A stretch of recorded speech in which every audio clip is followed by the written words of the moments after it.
اعوذ باللہ من الشیطان الرجیم بسم اللہ الرحمن الرحیم یا ایہا الرسول بلغ ما انزل الیک من ربک وَإِن لَّمْ تَفْعَلْ فَمَا بَلَّغْتَ رِسَالَتَهُ وَاللَّهُ يَعْصِمُكَ مِنَ النَّاسِ إِنَّ اللَّهَ لَا يَهْدِي الْقَوْمَ الْكَافِرِينَ صدق اللہ العظیم۔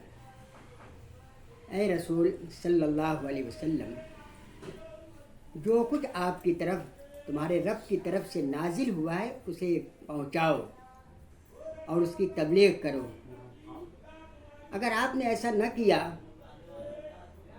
تو اس رسالت کا حق ہی ادا نہیں ہوا، اور اللہ آپ کو لوگوں کے شر سے بچائے گا، اور بلا شبہ اللہ تعالیٰ کافر قوم کو ہدایت نہیں دیتا۔ یہ سورہ مائدہ کی آیت نمبر 67 نمبر کی آیت ہے، جس میں اللہ تعالیٰ نے نبی اکرم صلی اللہ علیہ وسلم کے بھیجنے کا مقصد بتایا ہے۔ یہ سورہ نازل ہوئی ہے مدینہ طیبہ میں سن 6 ہجری کے آخر میں یا 8 ہجری کے شروع میں یہ سورہ نازل ہوئی ہے، جبکہ صلح حدیبیہ واقع ہو چکی تھی۔ اور اب ہم سب جانتے ہیں کہ صلح حدیبیہ اسلامی تاریخ میں ایک بڑی اہم صلح، بلکہ اس کے بعد اسلام کی تبلیغ کا اور اسلام کو پھیلانے کا سلسلہ بڑی تیزی کے ساتھ بڑھتا رہا ہے۔ نبی اکرم صلی اللہ علیہ وسلم مکے میں 13 سال تک اور مدینے میں 6 سال تک اللہ کے پیغام کو پیش کرتے رہے۔ گویا اس طرح 19 سال تک اللہ کے نبی نے جو دعوت دی ہے، اور جتنے لوگ مسلمان ہوئے اس سے کہیں زیادہ لوگ صلح حدیبیہ کے بعد چند سالوں میں اسلام قبول کر چکے تھے۔ تو یہاں اللہ تعالیٰ اہل ایمان کو نبی اکرم صلی اللہ علیہ وسلم کے حوالے سے یہ پیغام دے رہا ہے، یہ ذمہ داری بتا رہا ہے کہ حق کے پیغام کو پیش کرنا، دعوت دینا کتنا اہم ہے۔ یہاں خطاب اہل نبی علیہ الصلوۃ والسلام سے کیا گیا، یا ایھا الرسول بلغ، اے رسول صلی اللہ علیہ وسلم پیش کیجئے، پہنچائیے، تبلیغ کیجئے، ما انزل الیک، جو کچھ آپ کی طرف نازل ہوا ہے، من ربک، تمہارے رب کی طرف سے، یعنی اللہ کے نبی پر جو کچھ نازل ہو رہا ہے، یعنی قرآن کی شکل میں۔ یہ ایسا نہیں ہے کہ اس کو آپ پڑھیں، سمجھیں اور اپنے پاس رکھیں، بلکہ اس کو دوسروں تک پہنچانا، دوسروں تک دعوت دینا، اور غیر مسلموں تک ان باتوں کو سمجھانا، یہ آپ کی ذمہ داری ہے۔ اور یہ ذمہ داری صرف نبی اکرم صلی اللہ علیہ وسلم کی نہیں، آپ سے پہلے جتنے بھی انبیاء دنیا میں آئے، ہر ایک کا کام یہی تھا۔ ہر ایک نے اپنی قوم کے سامنے یہی کہا، اُبَلِّغُکُم رسالات ربکم، میں تمہارے رب کے پیغام تم تک پہنچا رہا ہوں، انی لکم منہ نذیر مبین، میں اللہ کی طرف سے کھلا کھلا ڈرانے والا ہوں۔ ہر نبی نے اپنے قوم کے سامنے اللہ کے پیغام کو پیش کیا ہے اور ان کو دعوت دی ہے توحید کی طرف کہ آؤ خدا کے ایک مان لو، شرک سے باز آ جاؤ، ایک خدا کی بندگی اختیار کرو۔ یا ایھا الناس اعبدوا ربکم الذی خلقکم والذین من قبلکم لعلکم تتقون، اے دنیا کے انسانوں اپنے اس رب کی بندگی کرو جس نے تم کو بھی پیدا کیا اور تم سے پہلے جتنے انسان دنیا میں آئے ہیں، حضرت آدم سے لے کر اب تک، یہ سارے انسانوں کو پیدا کرنے والی وہی ایک ذات ہے۔ اور اگر تم اس کی عبادت کرو گے، بندگی کرو گے، تو کیا ہوگا؟ لعلکم تتقون، امید ہے کہ تمہارے اندر تقوی پیدا ہوگا۔ یہ بھی ہے کہ امید ہے کہ تمہارے اعمال کی اصلاح ہوگی. یہ بھی ہو سکتا ہے کہ امید ہے کہ تم جہنم کے عذاب سے بچ جاؤ گے اور جنت تمہارا ٹھکانہ ہوگی. تو ہر نبی نے اللہ کے پیغام کو اللہ کے بندوں تک پہنچایا اور یہی ان کی ذمہ داری تھی. آخر میں جناب محمد رسول اللہ صلی اللہ علیہ وسلم کو بھی اس آیت میں یہی کہا گیا: اے نبی صلی اللہ علیہ وسلم، جو کچھ آپ کی طرف سے آ رہا ہے، خدا کی طرف سے جو نازل ہو رہا ہے، اس کو لوگوں تک پہنچاؤ. اس کا ایک مطلب تو یہ ہے کہ جو کچھ خدا کی طرف سے نازل ہوا اس میں سے کچھ چیزیں پہنچانا، کچھ چیزوں سے باز آنا، ایسا نہیں، بلکہ جتنا کچھ نازل ہوا ہے ٹوٹل کل کا کل لوگوں کے سامنے پیش کرنا ضروری. اور اسی طرح عمل میں بھی ہے کہ کچھ باتوں کو ماننا، کچھ باتوں کو نہ ماننا یہ صحیح نہیں. چنانچہ اہل کتاب کو یہ بات کہی گئی: افتؤمنون ببعض الکتاب وتکفرون ببعض فما جزاء من یفعل ذلک منکم الا خزی فی الحیاۃ الدنیا ویوم القیامۃ یردون الی اشد العذاب. ان کا حال کیا تھا کہ کچھ باتوں کو مانتے تھے، کچھ باتوں کا انکار کر دیتے، آسان باتیں لے لیتے تھے، مشکل باتوں کو چھوڑ دیتے. تو قرآن نے کیا کہا؟ یہ تمہارا کیا طرز عمل ہے؟ کچھ پر کو مان لیتے ہو، کچھ کو نہیں مانتے. اگر تم ایسا کرو گے کہ ٹوٹل کو نہیں مانو گے، پوری چیز کو نہیں مانو گے، پوری چیز پر عمل نہیں کرو گے، تو کیا ہوگا؟ تم کو دنیا میں بھی سخت عذاب اور مرنے کے بعد بھی اللہ تعالیٰ تم کو آخرت کے عذاب سے دوچار کرے گا. تو پورے طور پر جو کچھ خدا کی طرف سے نازل ہوا ہے اس کو ماننا بھی، اس پر عمل کرنا ضروری ہے. آج بھی ہمارا کیا حال ہے کہ بہت سارے لوگ آسان چیزوں کو لے لیتے ہیں، معمولی سنتوں کو اختیار کر لیتے ہیں، مگر جہاں مشکل آتی ہے، جہاں جان، مال، روپیہ اور صلاحیتیں یہ سب خرچ کرنے کی بات آتی ہے، وہاں پیچھے ہٹ جاتے ہیں. قرآن جو کہتا ہے اہل ایمان سے بھی خطاب کر کے: یا ایھا الذین آمنوا ادخلوا فی السلم کافہ ولا تتبعوا خطوات الشیطان. اے ایمان والو، پورے کے پورے دین میں داخل ہو جاؤ، شیطان کے نقش قدم کی پیروی نہ کرو. یعنی اگر کچھ کو مانے، کچھ کو نہ مانے، تو جہاں نہ مانیں گے وہاں کیا ہوگا؟ شیطان کی پیروی، شیطان کے نقش قدم پر چلنا ہے. تو یہاں کہا گیا: اے نبی صلی اللہ علیہ وسلم، جو کچھ تمہارے رب کی طرف سے نازل ہوا ہے پورا کے پورا لوگوں کے سامنے تم پیش کرو. وَإِن لَّمْ تَفْعَلْ فَمَا بَلَّغْتَ رِسَالَتَهُ. اگر تم نے ایسا نہ کیا کہ پورے طور پر دعوت نہ دی، کچھ چیزوں کو پیش کیا، کچھ چیزوں کو چھپا لیا، تو اس کا کیا ہوگا کہ جو ذمہ داری آپ کو دی گئی ہے رسالت کی، اللہ کے پیغام کو پہنچانے کی، نبوت کی، اس کا حق ادا نہیں ہوگا. اس کا حق کب ادا ہوگا؟ جب پورے طور پر اس کو اللہ کا نبی پیش کرے. چنانچہ نبی اکرم صلی اللہ علیہ وسلم نے یہی کام کیا کہ آپ نے پورے طور پر اللہ کے پیغام کو انسانوں کے سامنے پیش کر دیا. اور یہ پیش کرنے میں آدمی رکتا کب ہے، کب پورے طور پر پیش نہیں کرتا، اس کی وجہ ہوتی ہے، جس کا آگے بھی تذکرہ کیا ہے: واللہ یعصمک من الناس. اللہ تم کو لوگوں کے شر سے، لوگوں کی تکلیف سے تم کو بچائے گا. آدمی صحیح بات پیش کرنے سے رکتا ہے دو وجہ سے. ایک وجہ تو یہ ہوتی ہے کہ اس کو ڈر ہوتا ہے کہ میں اگر پیش کروں گا تو لوگ مخالف ہو جائیں گے، مجھ کو نقصان پہنچائیں گے. آج جیسے حالات ہیں پورے ملک کے اور پوری دنیا میں، لوگ حق بات پیش کرنے سے اس لیے ڈرتے ہیں کہ ان پر دہشت گردی کا الزام لگے گا، ان کو جیل میں ڈال دیا جائے گا، ان کی مخالفت ہوگی، ان کو تکلیفیں دی جائیں گی، ان کو پریشان کیا جائے گا.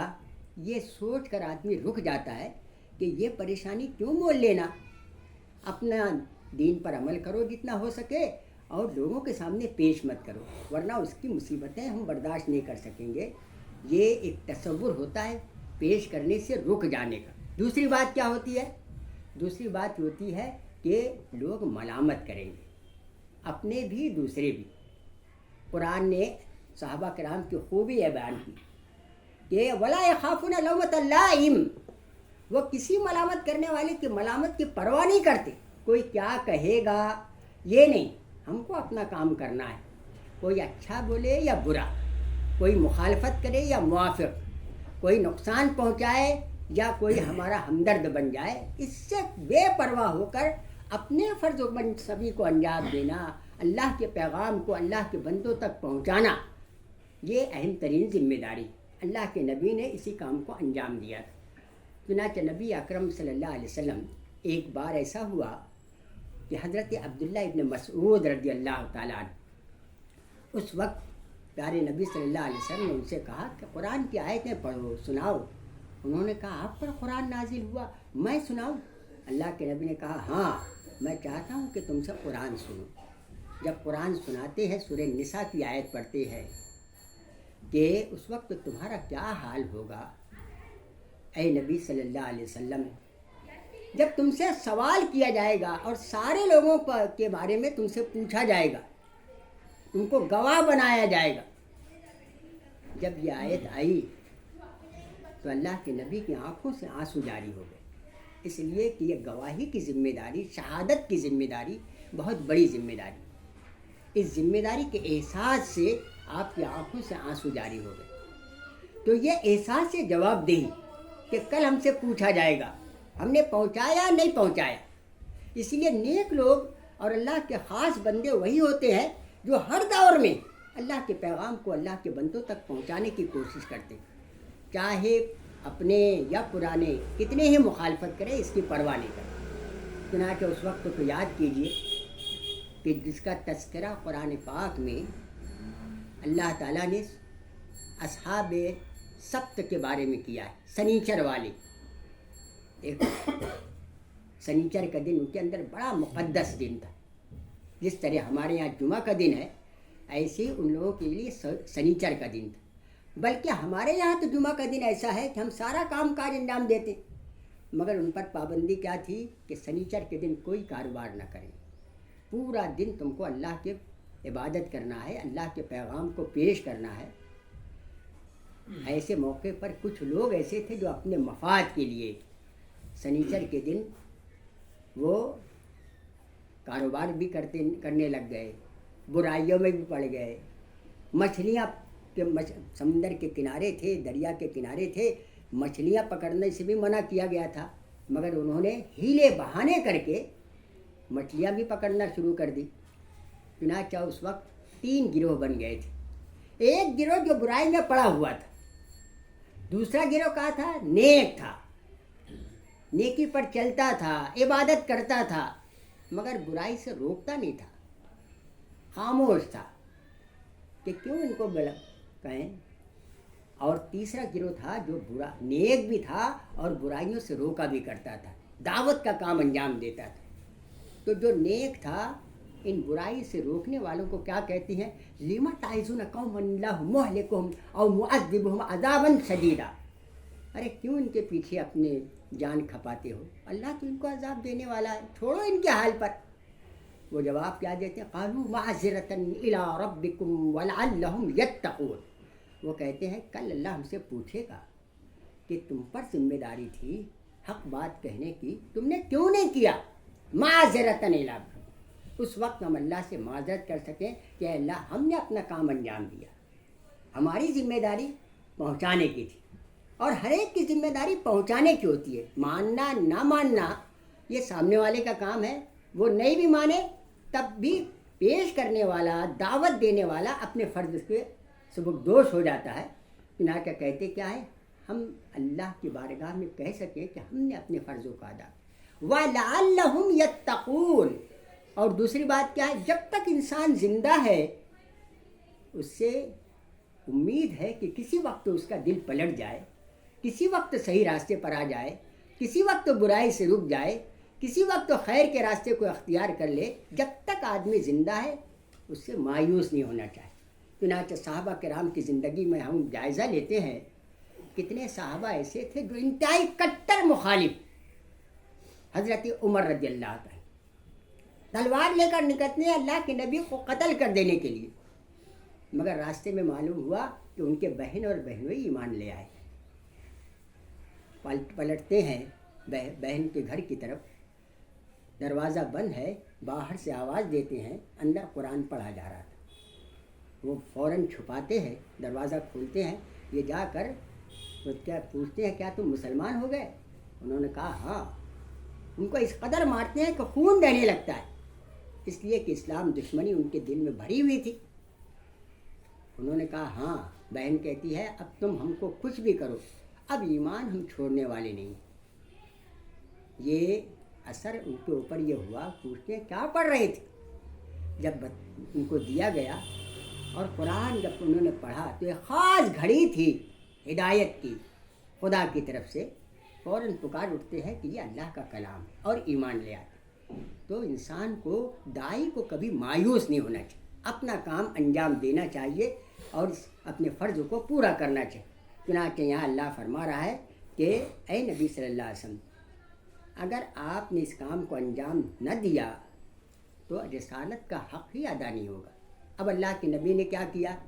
نبی اکرم صلی اللہ علیہ وسلم اس کو انجام دے رہے تھے، یہاں تک کہ خطبہ حجۃ الوداع، یعنی جو آخری خطبہ آپ کا تھا، وہاں آپ نے لوگوں کو گواہ کر کے کہا کیا میں نے اللہ کے پیغام کو تم تک پہنچا نہیں دیا ہے؟ انہوں نے کہا ہاں یا رسول اللہ، آپ نے پیغام پہنچا دیا۔ آپ شہادت کی انگلی آسمان کی طرف اٹھا کر کہتے ہیں اللہم اشہد اللہم اشہد اللہم اشہد، کہ اللہ تو گواہ ہے کہ میری قوم کے لوگ گواہی دے رہے ہیں کہ میں نے اپنے کام کو انجام دیا۔ پھر ایک موقع وہ بھی آیا کہ آپ دنیا سے جا رہے ہیں، آخری وقت ہے اور موت سمجھو سامنے کھڑی ہوئی ہے، اور اسی مرض میں اللہ کو پیارے ہوئے، اس وقت بھی آپ کے سر پر پٹی بندھی ہوئی ہے، اور اس وقت آپ اللہ کو گواہ بنا کر کہتے ہیں کہ اے اللہ، میں نے اپنے فرض کو انجام دیا، میں نے تیرے پیغام کو تیرے بندوں تک پہنچا دیا ہے۔ تو اس طریقے سے پیارے نبی صلی اللہ علیہ وسلم نے آخر عمر تک اللہ کے پیغام کو بندوں تک پہنچایا۔ ذرا اس وقت کو بھی یاد کیجئے جب کہ آپ تھکے ماندے گھر میں آتے ہیں، اور ابھی حال کیا ہے کہ اس وقت ایک گروہ آتا ہے تاجروں کا، قافلہ آتا ہے، اور جب وہ آتا ہے بستی میں تو وہ آواز دیتے ہیں، بینڈ بجاتے ہیں تاکہ لوگوں کو معلوم ہو جائے کہ قافلہ آیا ہے، سامان خریدنا ہو خرید لے اور ان سے مل لیں۔ چنانچہ اللہ کے نبی فوراً اٹھ کر جانے لگتے ہیں۔ ماں کہتی ہے حضرت خدیجہ رضی اللہ تعالیٰ عنہ کہ ابھی کہاں جا رہے ہو، آرام کرو۔ کہتے ہیں تو مجھ کو روکو مت، ہو سکتا ہے وہ چلی جائے اور ان کے سامنے اللہ کا پیغام میں پیش کرنے سے باز رہوں اور کل مجھ سے پوچھا جائے۔ آپ فوراً اٹھ کر جاتے ہیں اور ان کو دعوت دیتے ہیں۔ تو اللہ کے نبی صلی اللہ علیہ وسلم نے اس فرض کو انجام دیا، نہ صرف انجام دیا بلکہ آپ نے عملاً اس پیغام کو دنیا میں نافذ کر کے بتا دیا کہ یہ پیغام جو ہے کس طریقے سے اس پر عمل کیا جا سکتا ہے۔ پورے قرآن کی چلتی پھرتی تصویر آپ کی زندگی بھی تھی، اور آپ نے اس نظام کو زمین پر غالب کر کے انسانوں کے سامنے بتا دیا کہ یہ پیغام، یہ پوری زندگی کا نظام کس طریقے سے زمین پر نافذ ہوتا ہے تو اس کی برکتیں نازل ہوتی۔ قرآن پاک نے اس طرف توجہ بھی دلائی ہے۔ تو اللہ فرماتا ہے وَإِن لَّمْ تَفْعَلْ فَمَا بَلَّغْتَ رِسَالَتَهُ وَاللَّهُ يَعْصِمُكَ مِنَ النَّاسِ، اللہ آپ کو لوگوں کے شر سے محفوظ رکھے گا۔ ان اللہ لا یہدی القوم الکافرین، بلا شبہ اللہ کافروں کو ہدایت نہیں دیتا ہے۔ یعنی ہمارا کام تو ہے کہ اپنے فرض کو ہم انجام دیں۔ اب یہ ذمہ داری جو اللہ کے نبی کی تھی، ہر نبی جو دنیا میں آیا ہے اس کے جانے کے بعد وہی ذمہ داری اس کے قوم کی رہتی، اور اس کو وہی کام انجام دینا ہے جو اس کے نبی نے چھوڑا ہے، اس کے نبی نے جو بتایا ہے، جو تربیت دی ہے، وہی کام اس قوم کا اور اس امت کا ہوتا ہے۔ اب اللہ کے نبی تو جانے کے بعد اب کوئی نبی آنے والا نہیں، اب یہ کام ہمارا اور آپ کا ہے، امت مسلمہ کا ہے کہ اللہ کے پیغام کو اللہ کے بندوں تک پہنچائیں۔ اگر یہ نہیں پہنچائیں گے تو کیا ہوگا؟ قرآن نے سورہ بقرہ میں ارشاد فرمایا ہے ان الذین یکتمون ما انزلنا من البینات والہدی، کہ جو لوگ اس کو چھپاتے ہیں کہ وہ ہدایت اور وہ کتاب جو ان پر نازل ہوئی ہے یہ آ چکی ہے، اولئک یلعنہم اللہ ویلعنہم اللاعنون، تو لعنت کرنے والوں کی بھی لعنت ہوگی اور اللہ کی لعنت بھی ان کے ساتھ ہوگی۔ اور پھر یہ بھی ہے کہ دنیا میں بھی اللہ ان کو ذلیل کرے گا اور رسوا کرے گا۔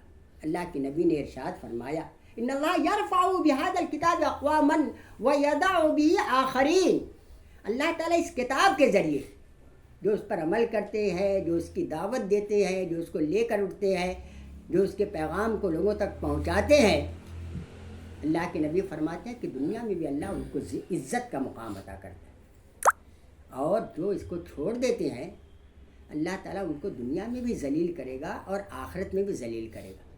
تو یہ ذمہ داری ہم سب کی ہے کہ اللہ کے اس پیغام کو اللہ کے بندوں تک پہنچائیں۔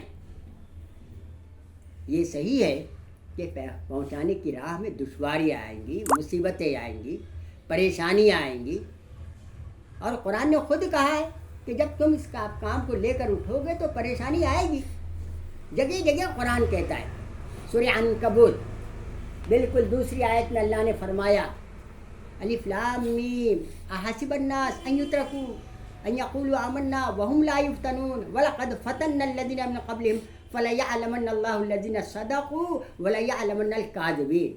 کیا لوگوں نے سمجھ رکھا ہے کہ ہم کہیں ایمان لے آئے اور بس ٹھنڈے ٹھنڈے جنت میں چلے جائیں گے؟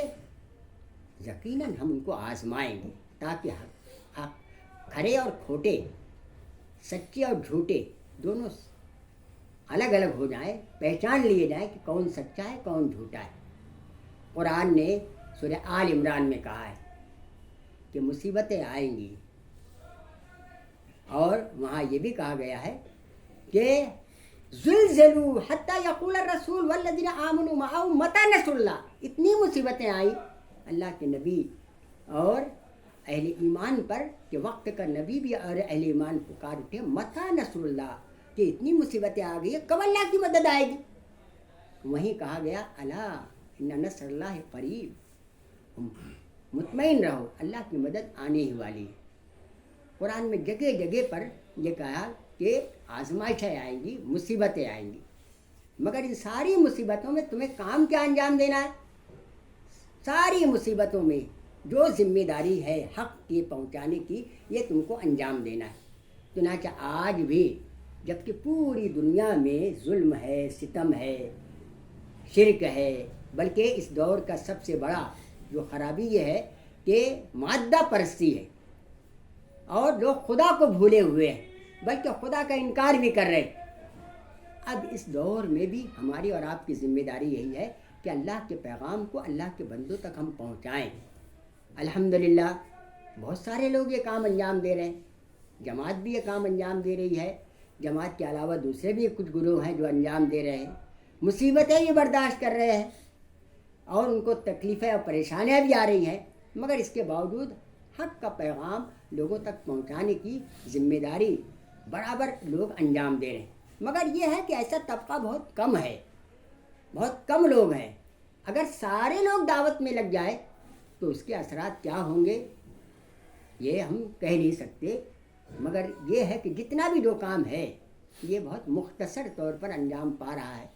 بلکہ ایسے موقع پر میں ابھی جو موجودہ حالات میں ہم دیکھ رہے ہیں کہ قطر میں ورلڈ فیفا جو کپ ہو رہا ہے، جو پوری دنیا میں سب سے مہنگا یہ کھیل کا مقابلہ ہو رہا ہے، جو 20 تاریخ سے شروع ہوا ہے، مگر دنیا میں اس سے پہلے جو مقابلے ہوتے رہے، جرمنی میں ہوا، چین میں ہوا، جنوبی افریقہ میں ہوا، ہر جگہ کیا ہوا، اس مقابلے سے پہلے وہاں پر ہزاروں نوجوان لڑکیاں لائی گئی لوگوں کے عیش و عشرت کے لیے۔ تقریباً جرمنی میں 40,000 نوجوان لڑکیاں اسمگل کر کے لائی گئی تاکہ آنے والے شرکاء ان سے اپنی لطف اندوز ہوں۔ اسی طریقے سے چین میں بھی ہوا اور جنوبی افریقہ میں بھی شراب عام تھی، ہر قسم کی بیہودہ کام انجام پا رہے تھے، اور لوگ چاہتے ہی ہیں، باطل قوتیں چاہتی ہیں کہ دنیا میں شر پھیلے، بے حیائی عام ہو جائے، لوگ غلط کام میں لگیں تاکہ سنجیدہ مسائل کی طرف ان کی توجہ نہ ہو۔ مگر فیفا کا جو شروع ہوا ہے 1 نومبر ہی سے وہاں پر دین کی دعوت کا کام انجام پانے لگا۔ ڈاکٹر ذاکر نائک وہاں آئے، وہاں اس میدان میں ہزاروں لوگ اسلام قبول کیا۔ وہاں پر پہلے سے 1 دن پہلے انہوں نے اعلان کر دیا کہ ہمارا ملک میں یہ 28 دن کا جو پروگرام ہوگا اس میں شراب کوئی پی نہیں سکتا، یہاں پر بے حیائی نہیں ہوگی، عورتیں جو آئیں گی ساتر لباس میں آئیں گی، یہاں پر غلط کام انجام نہیں پائیں گے، یہاں پر ہم کوئی ایسی چیز برداشت نہیں کریں گے۔ اس طریقے کا پہلے اعلان کر دیا گیا اور اس کی پابندی بھی کی جا رہی ہے۔ پھر اسی کے ساتھ اس کا افتتاح جو ہوا ایک ایسے لڑکے سے جو پیر ٹانگوں سے معذور تھا، 20 سال کا لڑکا اور ٹانگ سے معذور، اس کی تلاوت قرآن سے اس کا آغاز ہوا، اور تلاوت بھی سورۃ الحجرات کی، وہ آیت جو سارے انسانوں کو مخاطب کرنے والی، یا ایھا الناس انا خلقناکم من ذکر وانثی وجعلناکم شعوبا وقبائل لتعارفوا ان اکرمکم عند اللہ اتقاکم۔ اے دنیا کے انسانوں، وہ خدا نے تم کو ایک مرد اور ایک عورت سے پیدا کیا، اور پھر جب انسان پھیلتے گئے تو قبیلے بنے، گروہ بن گئے، ملک بن گئے، تم میں سب میں بہتر وہ ہے جو سب سے زیادہ اللہ سے ڈرنے والا۔ یہ مساوات کا قرآنی پیغام سارے انسانوں کے سامنے دیا گیا۔ پھر اسی کے ساتھ وہاں وقفے سے داعیوں کے پروگرام بھی رکھے گئے۔ تو اس طریقے سے اس دور میں جو کئی سو سال میں جو کام نہیں ہوا ہے، حکومت قطر نے اس سلسلے میں دعوت کا جو میدان اختیار کیا، حالانکہ پوری دنیا مخالفت کر رہی ہے، ہمارے ملک سے بھی مخالفت ہو رہی ہے، دنیا کے اور لوگ بھی نہیں چاہتے کہ اس طریقے سے وہاں ہو، مگر وہ ساری پرواہ کیے بغیر برابر جرأت کے ساتھ اس کام کو انجام دے رہے ہیں۔ حالانکہ قطر ہے کتنا؟ صرف 30 لاکھ کی آبادی، ہماری بمبئی سے بھی تقریباً آدھا، مگر اس کے باوجود وہ ڈٹا ہوا ہے۔ لوگوں نے جب دباؤ ڈالا تو اس نے کہا کہ 28 دن کے لیے ہم اپنا کلچر، اپنی تہذیب اور اپنے مذہب کو ہم چھوڑ نہیں سکتے، ہم اس کے مطابق کام انجام دیں گے۔ چنانچہ ایسا پروگرام بنایا گیا اور ایسا دعوتی کام عالمی پیمانے پر انجام دیا گیا ہے کہ واقعہ یہ ہے کہ اس دور کی ایک سب سے اہم ضرورت کو انہوں نے پورا کیا ہے۔ اور حقیقت یہ ہے کہ آج دنیا میں جتنا بگاڑ ہے، اور اس بگاڑ میں بہت سارے لوگ ایسے ہیں جو صحیح چیز کی تلاش میں، ہر جگہ ایسے لوگ ہیں جو چاہتے ہیں کہ صحیح کیا ہے ہم کو معلوم ہو جائے۔ دنیا تو ان کو غلط کی طرف لے جا رہی ہے، شیطان بہکا رہا ہے، نفسانی خواہشات ان کو بہکا رہی ہے، مگر صحیح بات کی طلب، صحیح بات کی تلاش آج بھی لوگوں کو جاری ہے۔ یہی وجہ ہے کہ جیسے وہاں پروگرام ہوا، دعوتی پروگرام، لوگ تیزی کے ساتھ اسلام قبول کرنے لگ گئے، اس لیے کہ ان کے دل کی طلب تھی اور یہ چاہتے تھے کہ اللہ کا پیغام ہمارے سامنے آئے۔ نہیں آ رہا تھا، بھٹک رہے تھے، پریشان تھے، مگر جب ان کے سامنے یہ بات آئی تو ان کے دل کھلے، اللہ کی طرف سے ہدایت نصیب ہوئی۔ تو یہ اس قسم کا پروگرام اور یہ دعوت جو ایک اہم ترین ذمہ داری جس کو قرآن نے یہاں پر بیان کیا کہ یہ اللہ کے نبی صلی اللہ علیہ وسلم پر تھی، اور یہی ذمہ داری ہمارے اور آپ پر نافذ ہوتی ہے۔ پھر اللہ فرما رہا ہے واللہ یعصمک من الناس، اللہ تعالیٰ لوگوں کے شر سے تمہیں بچائے گا، یعنی خدا تعالیٰ کا کام جب انجام دیں گے۔ ایک جگہ اللہ نے فرمایا والذین جاہدوا فینا لنہدینہم سبلنا، جو ہماری راہوں میں کوشش کریں گے ہم ان کے لیے آسانیاں پیدا کر دیں گے۔ تو اس کام کو انجام دینے کے نتیجے میں آسانی پیدا ہوگی۔ پھر خدا تعالیٰ کی رضا سب سے اہم بات، کوئی بھی کام ہو، دین کا کوئی کام ہو، چاہے نماز ہو، چاہے روزہ ہو، چاہے دعوت ہو، ہر کام کا مقصد کیا ہونا چاہیے؟ مقصد صرف یہ ہونا چاہیے کہ خدا کی رضا، وردوان من اللہ اکبر، سب سے بڑی بات یہ کہ خدا راضی ہو جائے. اللہ کو خوش کرنے کے لیے ہم کام کریں گے، اخلاص کے ساتھ کام کریں گے تو اس کا نتیجہ، اس کا رزلٹ آئے گا. اور اگر ریاکاری ہوگی، دکھاوا ہوگا، نام و نمود ہوگا تو اس کے اثرات نہیں پڑتے. اثر اس کا پڑتا ہے جو دل سے بات نکلتی ہے، لوگوں کے خیر خواہی کے لیے کام ہوتا ہے، اس کے اثرات پڑتے ہیں. تو یہاں پر اللہ تعالیٰ نے جو بتایا، جو واللہ یعصمک من الناس، اللہ لوگوں کے شر سے آپ کو بچائے گا. چنانچہ آج بھی پوری دنیا مخالفت کر رہی ہے، مگر اس کے باوجود وہ اپنے ڈٹے ہوئے ہیں اور اپنا کام انجام دے رہے ہیں.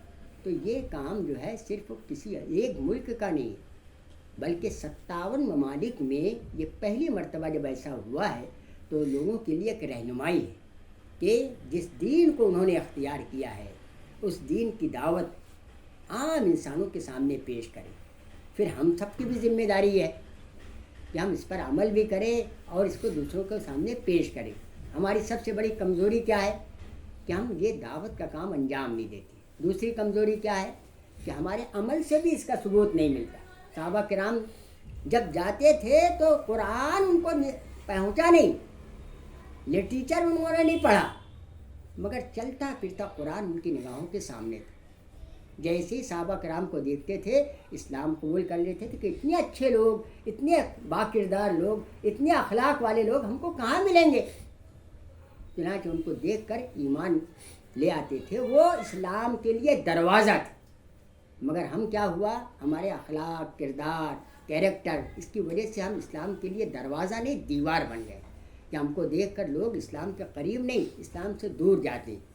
جبکہ وہ لوگ اسلام کو اس طرح ان کی زندگی میں تھا کہ لوگ دیکھ کر ایمان قبول کر لیتے. تو عزیز بھائیوں، یہ آیت ہم کو یہی بتاتی ہے کہ ہم کو اسی فرض منصبی کو انجام دینا ہے جو اللہ نے ہمیں دیا ہے. اگر ہم نہیں کریں گے تو کیا ہوگا، مرنے کے بعد جو عذاب ہوگا ہوگا، دنیا میں بھی کیا ہوگا.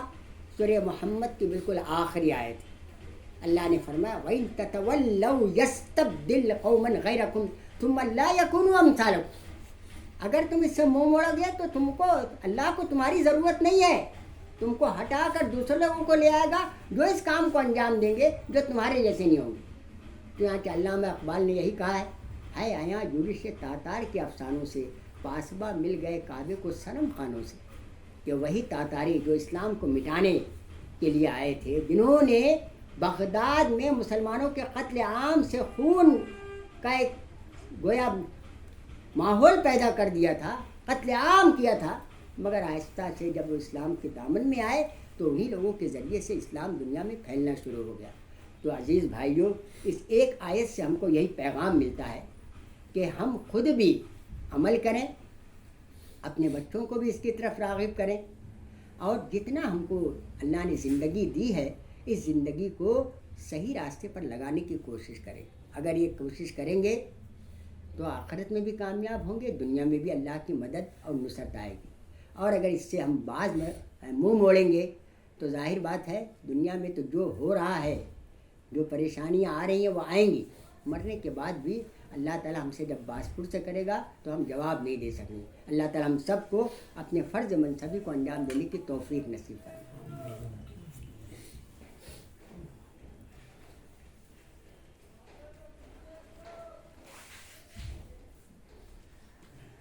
سوال ہوتے اس کے تعلق سے، درس کے تعلق سے یا پھر دعوت کے تعلق سے کیجیے گا. یہ ہمارے اطراف میں ایسے میلے لگتے جس کو ہم لوگ جترا بولتے ہیں. تو وہ مطلب میرے رشتہ دار بھی وہ ایسے آ کے ادھر نا شاپ لگاتے چھوٹی چھوٹی، اور ان کا وہ کاروبار چلاتا ہے.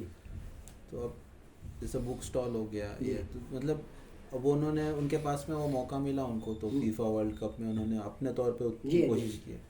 ہمارے طور پہ بھی ہم بہت کچھ کر سکتے ہیں. ہاں، تو وہ جو رشتہ دار مجھے ملے تھے نا وہ بولے تھے کہ ہمارا پورا ایک ایسا نیکسس ہے کہ جہاں کہیں بھی میلے لگتے، کبھی گنپتی کے لگتے، کبھی وہ دیوی بیٹھتی اس کے میلے لگتے، تو وہ لوگ ہر جگہ پہ جاتے اور وہ ان کی پوری ٹیم رہتی. تو اگر ہم لوگ بھی کوشش کریں گے ایسا تو بہت لوگوں تک مطلب دعوت پہنچ سکتی ہے. بلکہ ہماری جو بک وین ہے نا جماعت کی مہاراشٹر پورے مہاراشٹر کے لیے بہت سارے مقامات پر ایسی جگہوں پر وہ جاتے ہیں اور الحمدللہ لوگ خوشی خوشی لیتے ہیں. ابھی ہمارے یہاں آئی تھی بک وین تو میں بھی وہاں بیٹھا ہوا تھا اور غیر مسلم علاقے میں لگائے تھے. اس کے سامنے ایک پان ٹپری والا تھا غیر مسلم. وہ آیا کتابیں دیکھا اور اس نے کہا کہ میں جب بھی ایسی چیزیں آتی ہیں تو میں دیکھتا ہوں اور کتاب خرید کر لے جاتا ہوں, اس کو پڑھتا ہوں. اور اس کے بعد سے حالانکہ وہ بوڑھا آدمی تھا مگر اس نے کہا کہ آج لوگ پڑھتے نہیں ہیں مگر یہ چیز بہت اچھی ہے اور اس کے بعد ہم بار بار اس سے ملاقات بھی کرتے رہے. تو یہ کام تو اچھا ہے, ہونا چاہیے جتنا بھی, بلکہ یہ ایک موقع رہتا ہے خدا کی طرف سے کہ ایسے موقع پر ہم اپنا کام انجام دیں. بلکہ یہ بھی ہو سکتا ہے, ایک شکل یہ بھی ہے کہ ہم ایسے بک جو یا پمفلیٹ یا ہینڈ بل ہم اپنے پاس رکھیں, ہم لوگوں کو دے سکتے ہیں. ابھی جیسے ایک یہ ریڈینس ہے, شودھن ہے, ایک طریقہ یہ بھی ہے کہ ہم ایسی لائبریریوں میں, غیر مسلم لائبریری ہے یا ہمارے ساتھی ہیں پڑھے لکھے غیر مسلم, ہم ان کو بھیجیں, ہم اس کا فیس بھر دیں ماہانہ سالانہ اور ہماری طرف سے وہاں پر پہنچتا رہے تاکہ دھیرے دھیرے دھیرے دھیرے پڑھنے کے بعد اس کا ایک رزلٹ ہوتا ہے.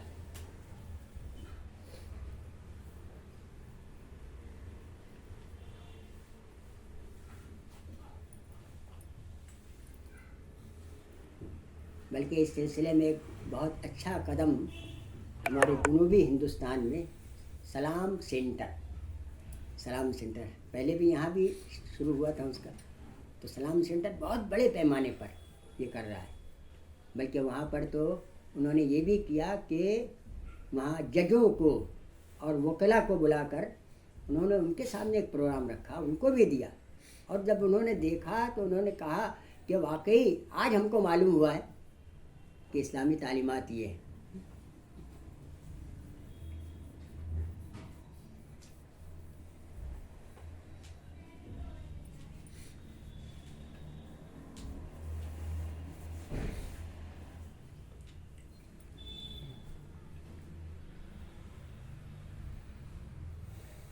کچھ پوچھنا ہے؟ بلکہ ہمارے یہاں ماشاء اللہ واجد علی خان صاحب ہیں, ان کے ہاتھ پر تو بہت سارے لوگ مسلمان ہوئے, ان کے پروگرام ہوتے رہتے ہیں.